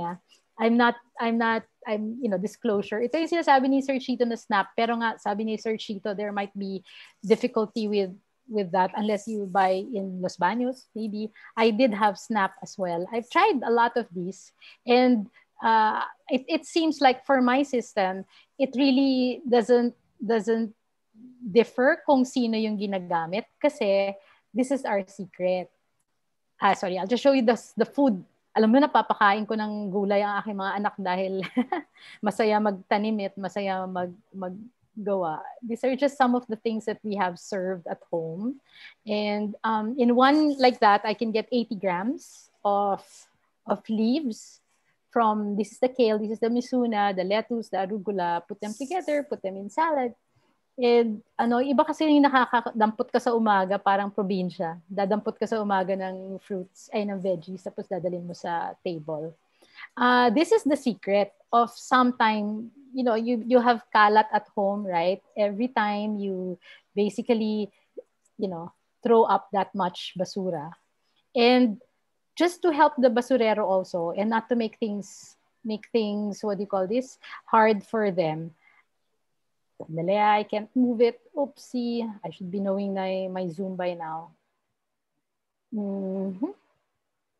This one, it's a can like this that would have yung tawag nito, yung kalat. We just put it there. The veggie cuttings, you just make sure you cut it very, very small so that the surface area is already, for the bacteria to attack it, is already there. So every time we eat a banana now, we cut the pieces and we put it in that. So once we put it inside the can, itong lata na to, kita nyo meron lang spout sa ilalim. But before yung sa ilalim niyan, there is like a clearance na mga ganyang kataas with ice cream container, just so that there's a clearance for water to sit down. And then, after, hindi masyadong, this is something called EM1. It's basically a concoction putting 1 tablespoon with sugar. It's a probiotic product that has a bacteria, a fungus, and an algae. So we now have to ferment it a bit, 1 tablespoon. And look at my husband's face. He's actually putting his face on the, so it doesn't smell. Yung hindi kami inaaway ng kapitbahay kasi maamoy yung aming composting bin. Wala naman. And then, after some time, we can actually get, from the drippings of this thing, we can actually get fermented juice products, which we also use for some of our other plants. And that comes from the drippings mula dun sa cuttings na yon. Tapos, ay nako, asan na yan? After some time, nakita niyo yung compost, wala pala yung compost na video. I actually, yung materials na yan will suddenly look like the compost there at the back. Can you see that? It's brown and it's very good. We put soil while it's there. Habang nag-ferment siya. Umiinit din siya eh. And sometimes we actually put yung dahon na clippings or sawdust, depende. The other day I was making taho, so yung pinagpigaan ng taho, yung soybean piga. We also put that there. So at the end, that one plus coco coir plus one part lang yung compost na yon plus coco coir 1 part plus another part of sand or perlite tsaka yung lumang lupa, yun lang yung pinaghahalo namin, and that is what now becomes the basis for the seeds. So with this, we actually have the benefits of better nutrition. We have environment protection. We're recycling materials, even the plastics, even the containers. I think we have cleaner air around that area, and we want to sit down there and have to eat. And actually, it also helps a bit in our household expenses, particularly if you have a craving for the expensive kinds of gulay. And every time you want it, tapos pag nakita mo, magdadalawang isip ka kung bibilin mo o hindi sa mahal. Mga arugula, mga tawag to, alfalfa. Yung sometimes when you try to get misuna, the lettuces, all the different kinds of lettuces, it seemed to work. And spinach, the red spinach, that's what we have grown so far. So thank you so much again. If you have, I'm going to show you the tiny little, sana kung nandiyan kayo, I can show you this. Okay. I have a little lettuce. This came from the bubong. It's something that we can now use for, yan. And then we can bring down the one again for bisuna. Pwede rin something for yung kakainin namin sa umaga, parang ganun, for the kind of work that we do. So yeah, thank you, and that's it. Thank you so much, Dr. Carmen. That was an amazing introduction of how we can start small at home and pwede rin pala sa office. I love it. So magsa-stop na ako ng aking share. Yeah, so maraming salamat po to Dr. Chito and Ma'am Menchi.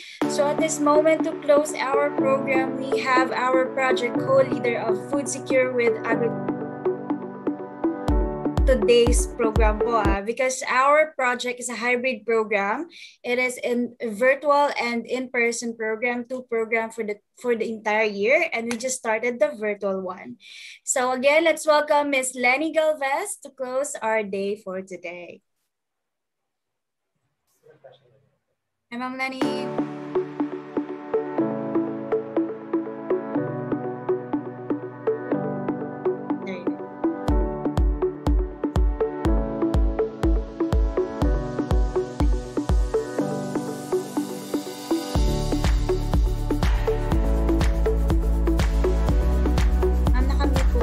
Okay. Can you hear me now? Yes, po. Oh, wow. So thank you very much, Ms. Jel. And in behalf of the USGAA Panay, the VOW and Humphrey Fellows, and the Fulbright Philippine Alumni Association, we thank you all for attending today's webinar. It was indeed a very exciting lecture. Thank you to our resource persons for sharing their time and talents, and to US Embassy for supporting this project. We are so excited to bring you more exciting events in the future to paint this planet green. Sabi nga ni Jel dun sa kanyang introduction, let's paint this planet green. Let's plant, plant, plant. So maraming salamat po at ingat po tayong lahat, and we hope to see you in the next webinars. Maraming salamat po.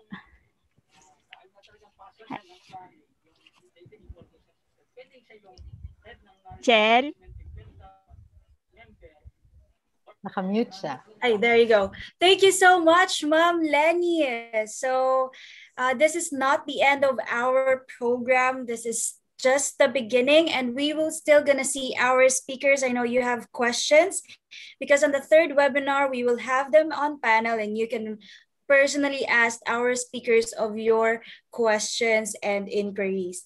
But at this point, thank you so much for being with us this afternoon. The project is led by the alumni from USGAA Panay and Guimaras, USGA Davao, Hubert Humphrey Alumni Philippines, International Visitor Leadership Program, Philippines Incorporated, and of course, the Fulbright Program for Agriculture Association Alumni Association Incorporated. Sila po ang ating lead for this webinar series. And of course, we have partnership with USGA Tawi-Tawi that will make our program today nationwide. We also have thank you for Junior Chambers International Regatta Iloilo, our great technical team who made things possible, especially our Facebook Live. We will be with them for our next consecutive projects. And of course, our participants coming from West Visayas State University, College of Agriculture and Forestry, University of Antique, College of Agriculture, Hamtic Campus, Central Philippine State University, Moises Padilla Campus, and we have friends from Department of Agriculture, Regional Field Office, Region 6, and of course, other private individuals and other organizations who have been with us here for today, and I know you will be with us for the next programs as well and webinar series.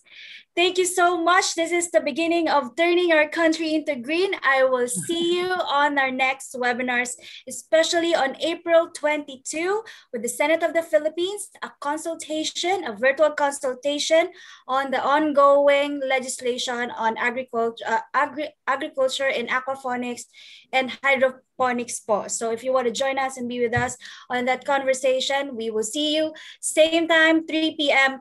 Thursday on April 22. Bye and have a great day.